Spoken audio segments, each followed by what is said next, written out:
Hi everyone, this is our third brief lecture for chapter 14 on leadership, but I'm just going to quickly talk about a couple of concepts that have gotten a lot of currency recently, or things that you might have heard with respect to leadership.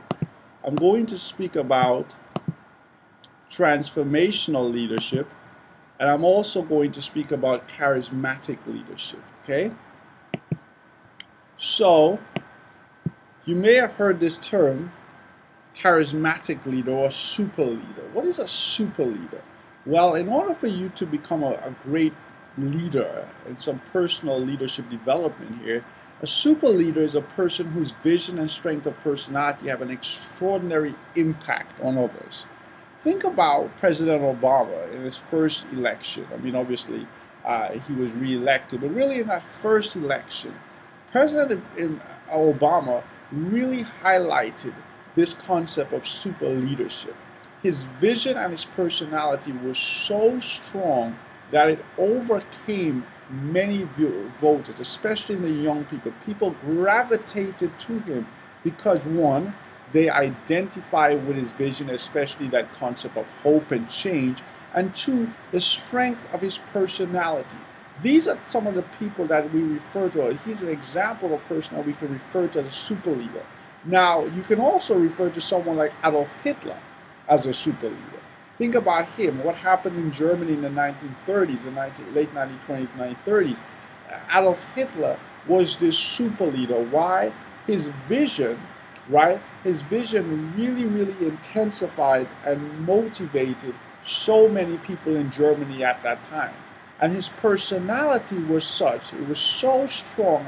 Many people said that although they didn't agree with him, they were so overwhelmed by who he was and that personality that he had that they followed him, even though they didn't necessarily believe in his principles. So when someone has that kind of vision and that kind of personality, that people just gravitate to them, that they can create motivation and they can instill a level of commitment by people just purely based on their vision and personality. That's what we call a super leader.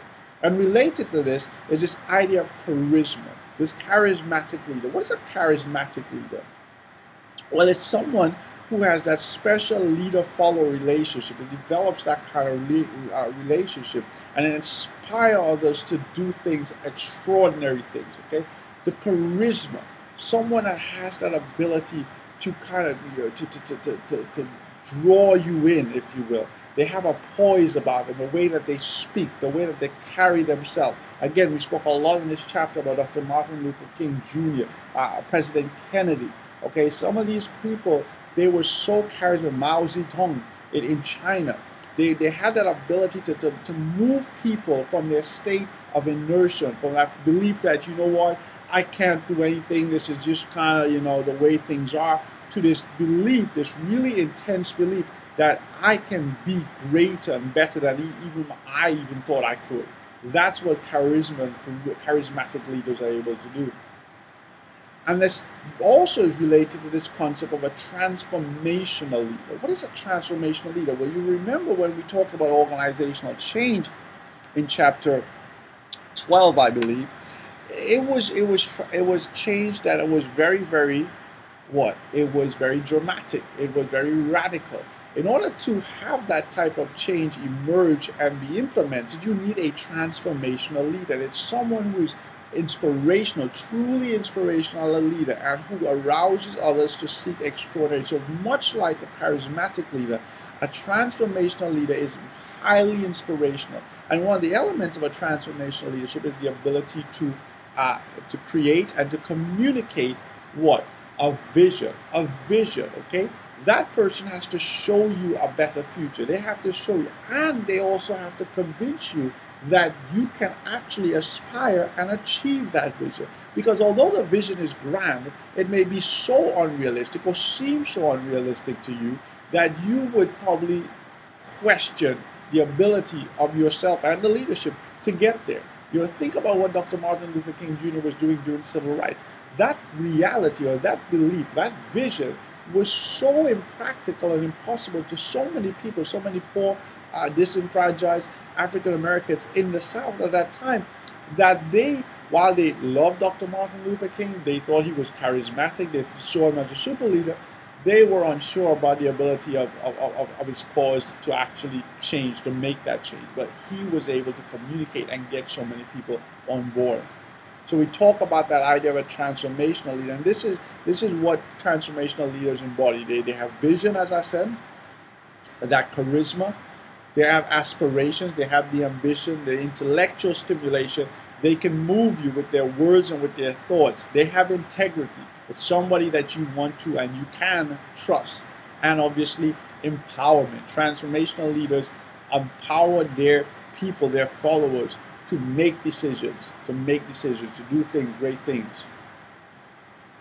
In order to be a transformational leader, or charismatic, or a super leader, you also have to have emotional intelligence. So what is emotional intelligence? Well, you know what regular intelligence is, but how about emotional intelligence? What is that? Well, it's the ability of people to manage emotions in social relationships. So what do we really mean by that? Well, here's the deal. In order for you to be emotionally intelligent, you must first be intelligent about your own emotions. Okay? You first must understand yourself. Okay, what am I like? How do I think? What, drives me crazy? When am I most at peace? Those are the things. That's about being highly self-aware. Highly self-aware. Okay, that's a big asset of an important beginning, if you will, of emotional intelligence. So the first thing is to understand you and to be able to manage your own emotions in social relationships. So when you realize, okay, this is a pressure point for me, maybe how can I step away from that? How can I manage myself in such a way that I am most productive, or I can use my emotions to my benefit rather than seeing them as some type of obstacle to my development?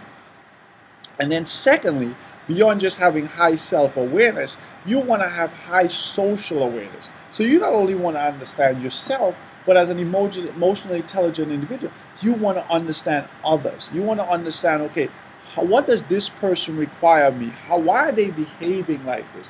What is their personality type? Okay, so being aware of yourself and then also being aware of others. And then once you know about that, you want to have or manage yourself, manage your emotions, manage your personality, manage your way of doing things, and you also want to manage the relation. You want to manage yourself and you want to manage your environment. That's what emotional intelligence are. People that are high in emotional intelligence are very successful in terms, especially in terms of their social interactions. They understand themselves, and also importantly, they understand others.